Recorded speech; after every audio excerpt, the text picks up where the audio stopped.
আর সময় খুব দ্রুত চলে যাবে, কারণ এটা শেষ জামানা চলছে। বছর যাবে কিসের মতো? মাসের মতো। মাস যাবে সপ্তাহের মতো, সপ্তাহ যাবে দিনের মতো। এই যে আজকে জুমার দিন, এই গত জুমায় আর এই জুমার মধ্যে সময়ের খুব বেশি পার্থক্য পেয়েছেন? সময় সংকীর্ণ হচ্ছে, অর্থ হচ্ছে সময়ের বরকত উঠে যাচ্ছে। কি উঠে যাচ্ছে? বরকত। এই যে ঢাকায় আমরা দেখি যে মানুষ মেটেরিয়ালিজম জীবনযাপন করে, সবাই মেটেরিয়ালিস্টিক, বস্তুবাদী। তো ছোটাছুটি খালি সকাল থেকে রাত পর্যন্ত শুধু ছোটাছুটি। তাদের মধ্যে অল্প কিছু মানুষ পরকালীন স্বার্থে ছোটে, বেশিরভাগ মানুষই দুনিয়ার স্বার্থে ছোটে। তো দুনিয়ার স্বার্থে ছোটা মানুষগুলোকে আল্লাহ পাক রাস্তার মাঝখানে ট্রাফিক জ্যামে বসিয়ে রেখে দেন। দুনিয়ার জন্য ছুটছিস, ছোট। এখন সময়টাকে, হায়াতটা, নিজের জীবনের হায়াতের একটা বড় অংশ রাস্তায় ট্রাফিক জ্যামে শেষ হয়ে যায়। কোথায় যাবেন? সময় তো আল্লাহর হাতে। সময় কার হাতে? আল্লাহর হাতে। আল্লাহ পাক যেভাবে ইচ্ছা সময়কে আবর্তিত করবেন। সময়ের বরকত উঠে যাওয়া অর্থ কি? সময়ের বরকত নষ্ট হয়ে যাওয়ার অর্থ হচ্ছে আমরা আমাদের 50-60 বছর হায়াতে সেই কাজগুলো করতে পারছি না যেই কাজগুলো সাহাবায়ে কেরাম রাদিয়াল্লাহু আনহুম 30-40 বছরে করে ফেলেছে। মুয়াজ বিন জাবাল রাদিয়াল্লাহু আনহু নাম শুনেছেন? 39 কি 40 বছর, কোন বর্ণনায় 36 বছর তিনি বেঁচে ছিলেন। তিনি 36 বছরে ইসলামের জন্য যা করেছেন, আমরা কি 100 বছরে সেটা করতে পেরেছি? সম্ভব? সময়ের বরকত উঠে যাচ্ছে। 3 নম্বর সিঁড়িতে নবী সাল্লাল্লাহু আলাইহি ওয়াসাল্লাম, তখন তিনি বলছেন আমিন। সাহাবীরা বলছেন কি জন্য ইয়া রাসূলুল্লাহ? তিনি বলছেন জিবরাইল আলাইহিস সালাম এসেছেন আমার কাছে, এসে বলছেন সেই ব্যক্তি ধ্বংস হোক, সেই ব্যক্তি ধ্বংস হোক যার সামনে আমার নাম উচ্চারিত হয়েছে মুহাম্মদ সাল্লাল্লাহু আলাইহি ওয়াসাল্লাম, কিন্তু নাম শুনে সে দরুদ পাঠ করে নাই। এই 3 শ্রেণীর মানুষ কি হবে? ধ্বংস। এই জন্য আমি বলেছিলাম যে নবী সাল্লাল্লাহু আলাইহি ওয়াসাল্লামের নাম আসলেই পড়বেন কি সাল্লাল্লাহু আলাইহি ওয়াসাল্লাম। 10টা নেকি হবে, আল্লাহ 10 বার রহম করবেন, 10টা গুনাহ মাফ হবে। ইনশাআল্লাহ আপনি ধ্বংসপ্রাপ্তদের অন্তর্ভুক্ত হবেন না। আল্লাহর নবীর অভিশাপ আপনার উপরে থাকবে না ইনশাআল্লাহ তাআলা। একটা ছোট্ট কথা বলে সামনে যাই। যে নবীর নাম শুনে দরুদ পাঠ না করলেই অভিশপ্ত হতে হচ্ছে, যে নবীর নাম শুনে দরুদ পাঠ না করলেই অভিশপ্ত হতে হচ্ছে, সেই নবীর সুন্নতের খেলাফ জীবনযাপন করলে নিশ্চয়ই পুরস্কৃত হতে হবে। তাহলে কি হবে? সেই নবীর সুন্নাত, আদর্শ, ব্যক্তি, পরিবার, সমাজ এই জীবনে যদি আমরা প্রতিষ্ঠা না করতে পারি, তাহলে নিশ্চয়ই আমরা পুরস্কৃত হব নাকি? হব? নবীর নাম শুনে দরুদ না পড়লেই সে অভিশপ্ত হচ্ছে। ধ্বংস হোক সে ব্যক্তি, যে ব্যক্তির সামনে নবীর নাম উচ্চারিত হলো, দরুদ পাঠ করলো না, ধ্বংস হোক। মানে নবী বলছেন আমিন, তার মানে নবী সাল্লাল্লাহু আলাইহি ওয়াসাল্লাম বদদুয়া করলেন, তাই নয় কি? নবীজি কি করলেন? এখানে বদদুয়া করলেন, সে ধ্বংস হোক। যেমন নবীজি ওই যে রিবা সাথে সম্পৃক্ত ব্যক্তিরা আল্লাহ এবং তার রাসূলের সাথে যুদ্ধ করে না? কোরআনে আছে, রিবা যদি তুমি না ছাড়ো, এর উপর অটল থাকো, তাহলে সে যেন আল্লাহ এবং তার রাসূলের সাথে যুদ্ধের ঘোষণা করে। এটা কি অভিশাপ নয় কি? নবীর অভিশাপ নিয়ে চললে সারা জীবনে কি কল্যাণ এবং কামিয়াবি আসবে? নবীর নাম শুনে দরুদ না পড়লেই যদি এই শাস্তি হয়, তাহলে নিঃসন্দেহে সারা জীবন নবীর আদর্শের খেলাফ চললে কখনো শান্তি পাওয়া যাবে না। সিম্পল কথা। কি বুঝতে কঠিন মনে হচ্ছে? আচ্ছা, এবার এখানে চলে আসেন। মুসা আলাইহিস সালাম বলছেন হ্যাঁ আমি জ্ঞানী মানুষ। আল্লাহ পাক ধরলেন না, তুমি সবচেয়ে বেশি জ্ঞানী মানুষ নও। মুসা আলাইহিস সালামের উপরে কি নাযিল হয়েছিল? তাওরাত। আল্লাহ পাক তার সাথে কথা বলেন নাই? বলেছিলেন? তুর পাহাড়ে তিনি আগুন দেখেছিলেন, আল্লাহ পাক কথা বলেছিলেন না? কালিমুল্লাহ বলা হয়। মুসা আলাইহিস সালামকে বিশাল একটা গোত্রের দায়িত্ব দেওয়া হয়েছিল, বনু ইসরাইল। এবং কোরআন খুললে আপনি প্রত্যেকটা জায়গায় দেখবেন মুসা আর ফেরাউন, মুসা আর ফেরাউন, তাই নয় কি? এত বড় একজন জলিল এবং কাদের নবী, আল্লাহ পাক তাকে বলছেন না তুমি সবচেয়ে জ্ঞানী মানুষ নও। তিনি প্রশ্ন করছেন তাহলে কে সেই জ্ঞানী মানুষ? তিনি অস্থির হয়ে যাচ্ছেন। আল্লাহ আমি তার সাথে দেখা করতে চাই, I want to meet him, আমি তার সাথে দেখা করতে চাই। সে কোথায়? প্রয়োজনে তার সাথে দেখা করতে যদি আমাকে যুগ যুগ ধরে চলতে হয়, রাস্তায় হাঁটতে হয়, তাও হাঁটবো। কথা বুঝতে পারছেন? আল্লাহ পাক বললেন ঠিক আছে। মাজমাউল বাহরাইন, দুই সাগরের মিলনস্থল বলে একটা কথা আছে। মাজমাউল বাহরাইন, দুই সমুদ্র যেখানে মিলে গেছে, সেখানে তুমি আমার ওই বান্দাকে পাবে। তার নাম হচ্ছে খিদির। কি নাম? খিদির। খিদির মানে হচ্ছে শ্যামল বা সবুজ। একটা বর্ণনা এসেছে খিদর আলাইহিস সালাম যেখানে বসতেন সেই জায়গাটা সবুজ হয়ে যেত।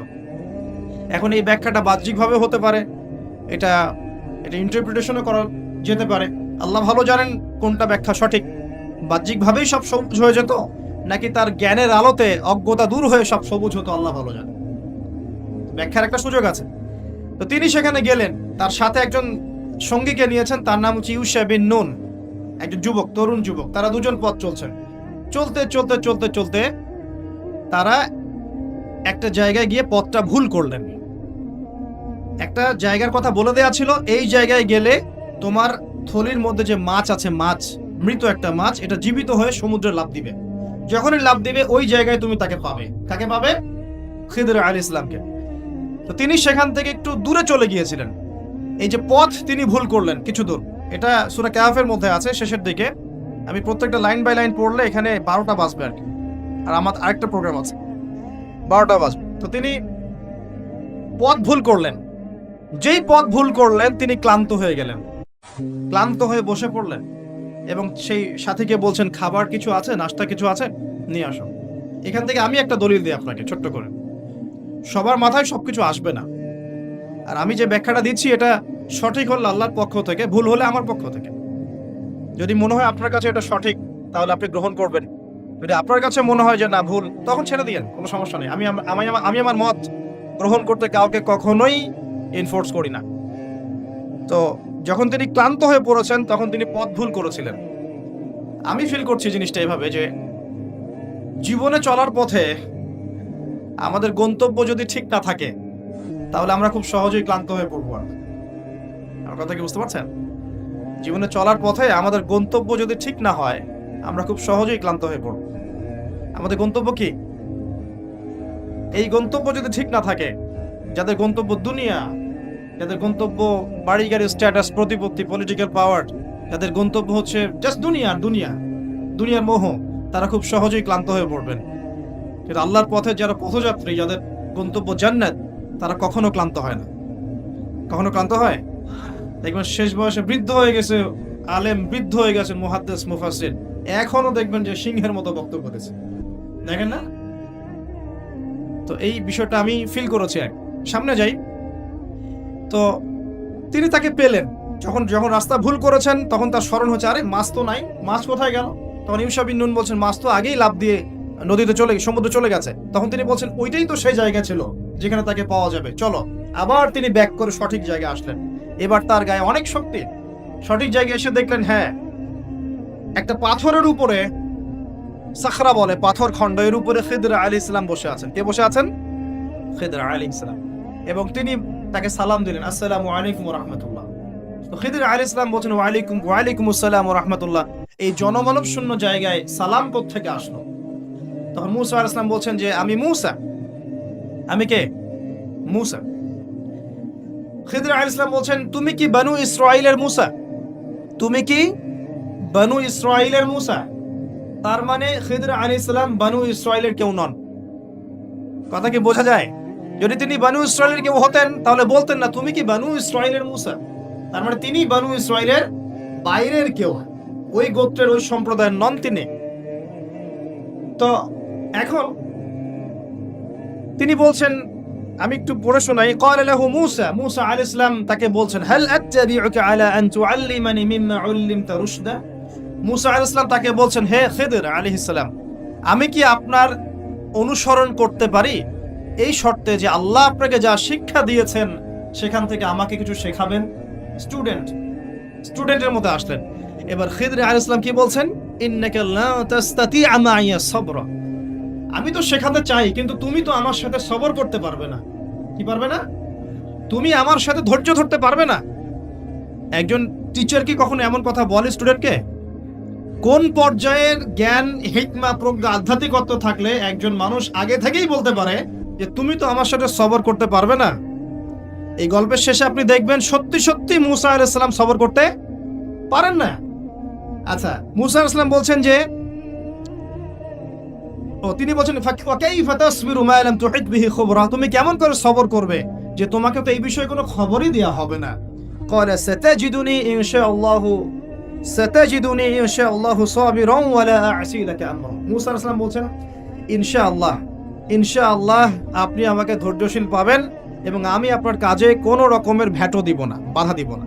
আপনি করেন যা ইচ্ছা, আমি আপনার কাজে কোনো বাধা দিব না। আচ্ছা, এবার তারা চলতে লাগলেন। ওকে, তিনি বললেন ক্বালা ফাইন তাবা'তানি ফালা তাসআলনি আন শাই। খিদর আলাইহিস সালাম বলছেন তুমি যদি আমাকে ফলো করতেই চাও তাহলে আমাকে কোনো প্রশ্ন করতে পারবে না, আমি যা করব চুপচাপ দেখতে হবে, পরে আমি তোমাকে জানিয়ে দেব, কিন্তু তোমার কোনো প্রশ্ন করা চলবে না। এমন কোন টিচার দেখেছেন ছাত্রকে বলে প্রশ্ন করতে পারবে না, যা পড়াচ্ছি পড়ো, যা বুঝাচ্ছি বুঝো, যেমনে চালাচ্ছি চলো। পৃথিবীর সবচেয়ে জ্ঞানী মানুষ কে? খিদর আলাইহিস সালাম। এবার চলছেন ফানসালাকা, তারা দুজন চলতে লাগলেন হাত্তা ইযা রাকিবা ফিস সাফিনা খারাকা। আমি শর্ট করে বলছি, তারা চলতে লাগলেন একটা নৌকা, এই নৌকায় করে তারা একটা নদী পার হলেন। এই নৌকার যে মাঝি বিনা পারিশ্রমিকেই তাদেরকে পার করালো। কিনারায় যাওয়ার আগেই খিদর আলাইহিস সালাম নৌকার তলদেশটা ফুটা করে ফেললেন। কাজটা কি ঠিক হলো? বিনামূল্যে একজন আমাকে সার্ভিস দিল এবং খিদর আলাইহিস সালাম তার তলদেশ ফুটা করে ফেললেন। মূসা আলাইহিস সালাম এবার দেখে বলছেন যে আপনি এটা কি করলেন? লাকাদ জি'তা শাইআন ইমরা, আপনি একটা জঘন্য কাজ করে ফেললেন। যারা আমাদের এত উপকার করলো আপনি তার তলদেশ ফুটা করে ফেললেন। এবার খিদর আলাইহিস সালাম বলছেন আমি তো বলেছিলাম, আলাম আকুল লাক, আমি তোমাকে কি বলি নাই, ইন্নাকা লা তাসতাতি'আ মা'ইয়া সাবরা, তুমি আমার সাথে সবর করতে পারবে না। এবার মূসা আলাইহিস সালাম বলছেন যে ঠিক আছে, লা তুআখিযনি বিমা নাসিত ওয়া লা তুরহিকনি মিন আমরি উসরা, আমি যেটা ভুলে গিয়েছিলাম এই বিষয়ে আমাকে আর পাকড়াও করেন না, এরপর থেকে আমি আর কোনো সমস্যা করব না ইনশাআল্লাহ। ঠিক আছে। আবার তারা চললেন, চলতে পথে এবার একটা বালকের দেখা, ছোট্ট।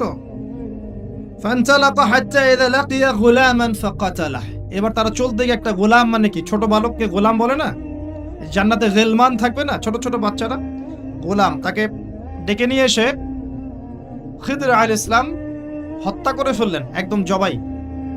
এটা কি হলো?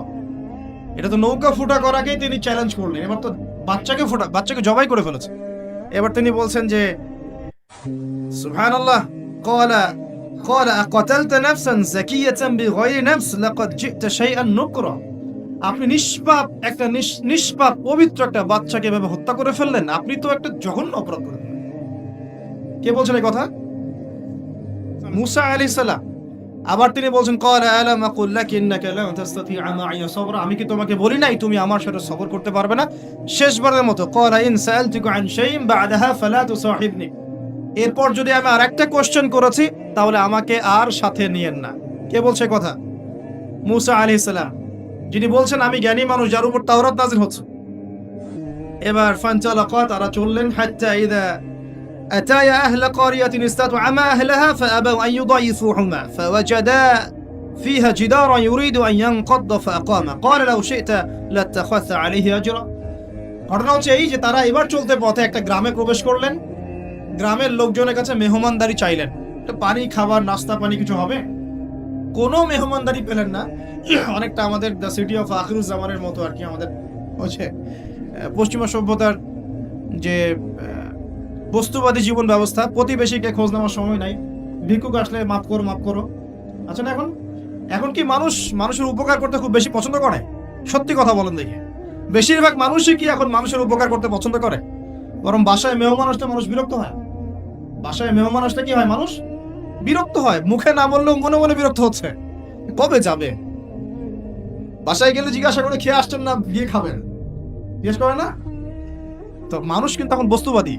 এই যে গ্রামটা ছিল এমনই হয়তোবা, সেই গ্রামের মানুষ খাবার দিচ্ছে না, সিম্পল একটা একটা সৌজন্যবোধ যে খাবার পানিতে আপ্যায়ন করছে না। কিন্তু খিদর আলাইহিস সালাম দেখলেন ওই গ্রামের কোনো একটা বাসার একটা দেয়াল পড়ে গেছে, ধসে গেছে। এই দেয়ালটাকে তিনি নিজের হাতে পুরো নির্মাণ করে শক্ত একটা জায়গায় নিয়ে গেলেন। এটা দেখে মূসা আলাইহিস সালাম বলছেন আপনি চাইলে কিছু আজর বা প্রতিদান নিতে পারতেন, কিছু পারিশ্রমিক নিতে পারতেন, মেহমানদারি করলো না, কিছু পারিশ্রমিক দিলে আমরা কিছু কিনে খেতে পারতাম। তো এবার খিদর আলাইহিস সালাম বলেন হাদা ফিরাকু বাইনি ওয়া বাইনাক, এই হলো তোমার আর আমার মাঝের ফিরাক, মানে বিচ্ছেদ, এরপরে তোমার সাথে আমার আর পথ চলা হলো না। আমাদের নবী মুহাম্মদ সাল্লাল্লাহু আলাইহি ওয়াসাল্লাম বলেছিলেন হাদিসের মধ্যে, যদি সেদিন মূসা আলাইহিস সালাম এভাবে কাউন্টার প্রশ্নগুলো না করতেন অনেক জ্ঞান হয়তো শেখা যেত, কিন্তু এটা হলো না। প্রথমে যে বলেছেন খিদর আলাইহিস সালাম, ইন্নাকা লা তাস্তাতিআ মাইয়া সাবরা, তুমি আমার সাথে সবর করতে পারবে না, এটা কি ফলেছে না ফলে নাই? ফলেছে না ফলে নাই? আচ্ছা, এবার চলেন সামনে। তিনি বিচ্ছেদের আগে বলছেন, ঠিক আছে, যাওয়ার আগে আমি তোমাকে জানিয়ে দিব কি কারণে আমি এই কাজগুলো করেছি। এক নাম্বার, আমি যে নৌকাটা ফুটা করেছিলাম, আমি শর্ট করে বলছি, ওই নৌকা যদি ফুটা না করতাম তাহলে এই সমুদ্রের পিছনে একটা জলদস্যুদের দল ছিল, এরা ভালো ভালো নৌকাগুলোকে হাইজ্যাক করে, সিজ করে নেয়। এই নৌকা ফুটা আছে, এই নৌকা তারা নিবে না। বাহ্যিক চোখে মনে হচ্ছে যে আমি ওই ব্যক্তিদের ক্ষতি করেছি, কিন্তু আসলে আমি ওই ব্যক্তিদের কিন্তু উপকার করেছি প্রকৃত অর্থে। তুমি সেটা বুঝতে পারো না, কারণ তুমি বাইরের চোখ দিয়ে দেখেছো, আর আমি আল্লাহ পাকের মারেফত দিয়ে দেখেছি। কথা কি বুঝতে পারছেন?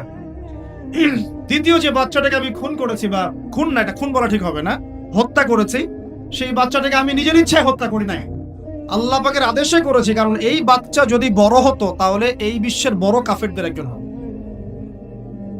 যদি ফেরাউনকে ছোটবেলায় কেউ হত্যা করতো তাহলে কি ফেরাউন বড় হতো? আচ্ছা, যাই হোক, যদিও এটা তাকদীর বা কদর, এটা আমি আল্লাহর আদেশে করেছি, আমি নিজের মন গড়া কোনো দর্শনে কাজটা করি না, আল্লাহর হুকুমে করেছি। তৃতীয় যে দেয়ালটা আমি নির্মাণ করেছিলাম, ওই বাড়িতে থাকে দুইজন এতিম বালক, যাদের পিতা এবং মাতা খুবই সৎ ছিল। কি ছিল? সৎ ছিল। এখানে একটা ছোট্ট কথা বলে দেই, আপনি আমি যদি পিতা মাতা হিসেবে সৎ হই, নেককার মুত্তাকি পরহেজগার হই, আমাদের বংশধরদের ভালো মন্দ দেখার দায়িত্ব আল্লাহ পাকের। এই যে খিদর আলাইহিস সালাম বহু বছর পর সেখানে এসেছেন, পিতামাতা অনেক আগেই মারা গেছেন, ওই খিদর আলাইহিস সালামের হাতে এতিম বালকের খেদমত আল্লাহ পাক করে দিলেন। বুঝতে পারছেন কথা? এতিম দুই বালকের এই দেয়াল ছিল, এই দেয়ালের নিচে ওই দুই এতিম বালকের পৈতৃক রেখে যাওয়া কিছু সম্পত্তি আছে মাটির নিচে। যদি দেয়াল নির্মাণ না করতাম, মানুষ ওই সম্পদ নিয়ে চলে যেত। এখন দেয়াল দিয়ে আমি এটাকে শক্ত করে দিয়েছি, এরা যখন বড় হবে তখন সেই সম্পদ পাবে। তো